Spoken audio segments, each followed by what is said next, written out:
Hello everyone. आज हम आपको इस वीडियो में टेंस को दोबारा से रिज्यूम करवाएंगे। ये तो आपको पता ही होगा कि टेंस के 3 पार्ट्स होते हैं। पहला होता है प्रेजेंट टेंस, जिसे हम वर्तमान काल कहते हैं। दूसरा होता है पास्ट टेंस, यानी कि भूतकाल जो बीता जा चुका है। और तीसरा होता है फ्यूचर टेंस, यानी कि भविष्य काल। प्रेजेंट टेंस हम आपको हमारी प्रीवियस वीडियोस में समझा चुके हैं। अब ये भी आपको पता होगा कि जितने भी टेंस होते हैं, ये जो तीनों टेंस है, प्रत्येक टेंस के 4 विभिन्न भाग होते हैं। आपको पता है कौन कौन से होते हैं? नहीं पता? चलिए अब हम बताते हैं। प्रत्येक टेंस के 4 विभिन्न भाग होते हैं। इन्हें 4 विभिन्न भागों में बांटा जाता है। अब पहला पार्ट होता है इंडेफिनिट टेंस, इंडेफिनिट और सिंपल टेंस। दूसरा होता है कंटिन्यूअस या फिर प्रोग्रेसिव टेंस। तीसरा होता है परफेक्ट और चौथा होता है परफेक्ट कंटिन्यूअस टेंस। तो इस तरह टेंस के 4 विभिन्न भाग होते हैं। प्रेजेंट टेंस हम आपको हमारी प्रीवियस वीडियोस में समझा चुके हैं। उसका लिंक आपको डिस्क्रिप्शन में और आई बटन में मिल जाएगा। अभी हमने आपको बताया कि टेंस के 3 पार्ट्स होते हैं और उनको 4 विभिन्न भागों में बांटा जाता है, 4 पार्ट्स में। तो आज हम पास्ट टेंस के फर्स्ट पार्ट, यानी कि पास्ट इंडेफिनिट टेंस या फिर सिंपल पास्ट टेंस, इसे समझेंगे।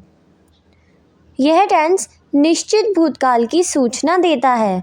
निश्चित भूतकाल यानी कि वो काम जो पहले हो चुका है। तो ये टेंस हमें भूतकाल यानी कि पहले हो चुकी घटनाओं के बारे में बताता है, तथा किसी भी कार्य की पूर्ण समाप्ति की सूचना देता है, यानी कि किसी भी कार्य का कब खत्म हुआ है इसका भी सूचक होता है। तो अब हम इसे समझेंगे। इसे समझने के लिए सबसे पहले हमें जानना होगा कि इस काल की ये जो पास्ट इंडेफिनिट टेंस है, इसकी पहचान क्या होती है। अगर किसी भी सेंटेंस के लास्ट में आ, ए और बड़ी ई इनकी मात्रा आती है, या फिर इनके अलावा या, ये या फिर ई इनका साउंड आता है, या फिर ये शब्द आते हैं, तब होता है वो पास्ट इंडेफिनिट टेंस या फिर सिंपल पास्ट टेंस। और इनके अलावा और भी इसकी पहचान है। ये तो आपको पता ही है कि पास्ट टेंस है, यानी कि था, थे, थी, ये तो ज़रूर होगा। इसलिए अगर किसी भी सेंटेंस के बाद में या था या फिर ये थे या फिर ये थी, इनमें से ये वाले वर्ड्स भी आते हैं, तब भी वो पास्ट टेंस ही माना जाएगा। पास्ट टेंस में भी कौन सा टेंस? पास्ट इंडेफिनिट टेंस, यानी कि सिंपल पास्ट टेंस। ओके, ये तो आपको समझ आ ही गया होगा कि पास्ट इंडेफिनिट टेंस या फिर सिंपल पास्ट टेंस के लिए कौन कौन से शब्दों को पहचान के रूप में प्रयोग किया जाता है। ठीक है, तो अब हम इसे आगे बढ़ाते हैं। कभी कभी समय के निर्धारण के लिए यानी कि कौन सा समय चल रहा है ये पता लगाने के लिए पास्ट टेंस सूचक एडवर्ब का प्रयोग किया जाता है। जैसे ऑन संडे, ऑन मंडे, इन मार्च, इन जून, यानी कि हमें पता चल रहा है कि संडे को, मंडे को, या फिर मार्च में, या फिर जून में, इन 1985, या फिर कोई सा भी ईयर हो, हमें एक निश्चित शब्द पता चल रहा है। आदि शब्द भी दिए जा सकते हैं, तो आपको इन शब्दों को ध्यान रखना है। अगर हमें कोई भी शब्द ऐसे मिलते हैं जिनसे किसी सिंपल डे का, मंथ का, ईयर का या फिर किसी टाइम का पता चल रहा है, तो फिर भी वो पास्ट ही होगा, लेकिन वो जो टाइम है वो पास्ट में ही होना चाहिए। अब हम सिंपल पास्ट टेंस से वाक्य बनाने के गोल्डन रूल्स जानेंगे।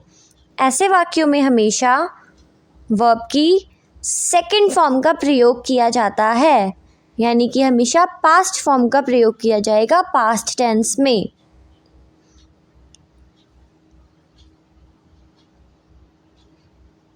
दूसरा rule, person, number, gender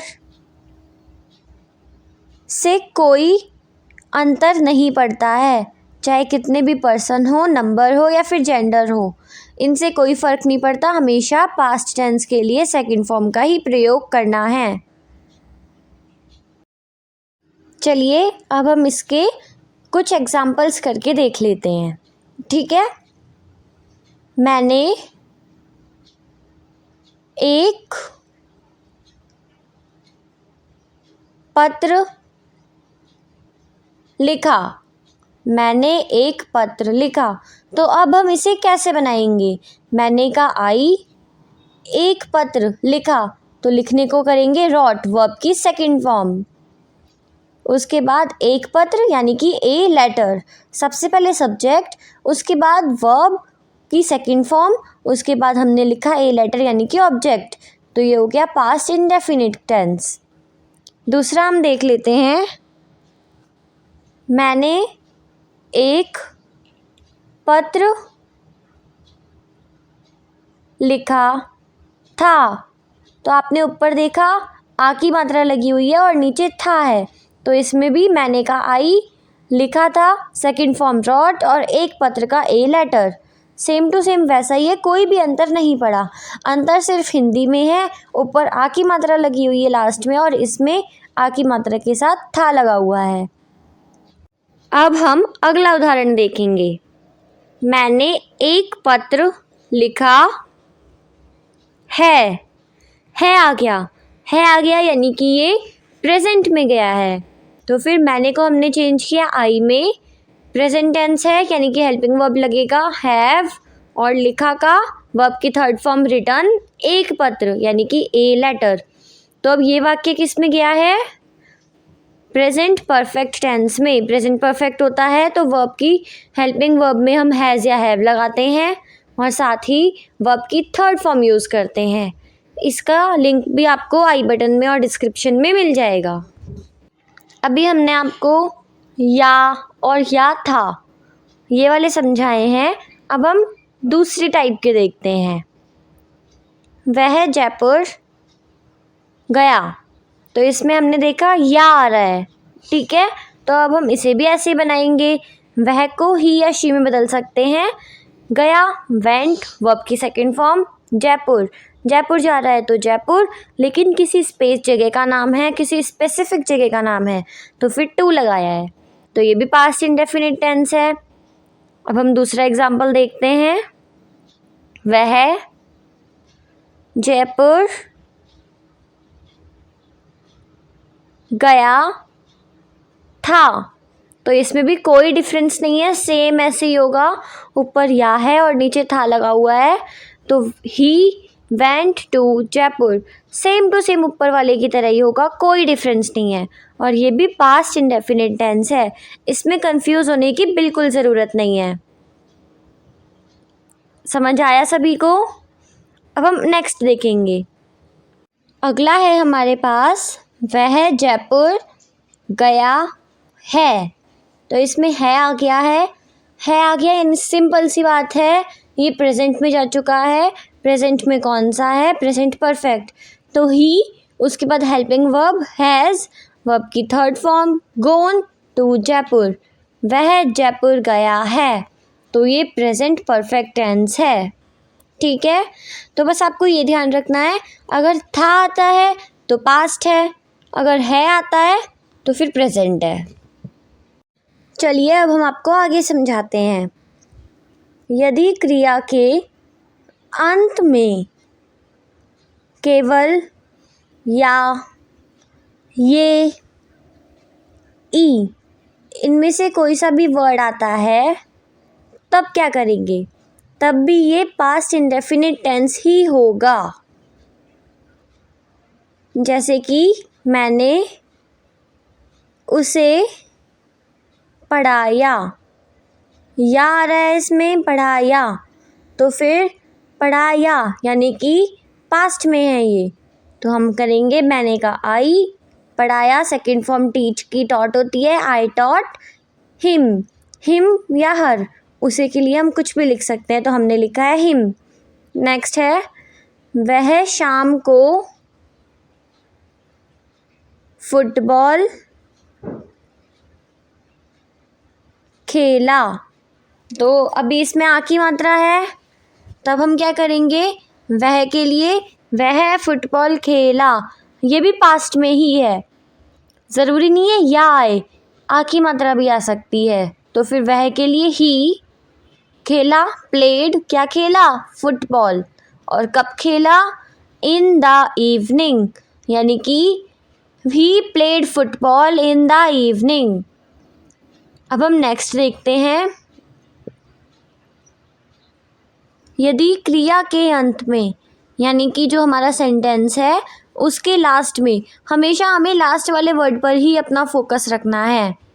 last वाले वर्ड में अंत में इन ऊपर बताए शब्द या, ये या फिर ई के बाद था आ जाता है, ठीक है। अगर लास्ट में था आता है तो भी ये पास्ट इंडेफिनिट टेंस ही होगा।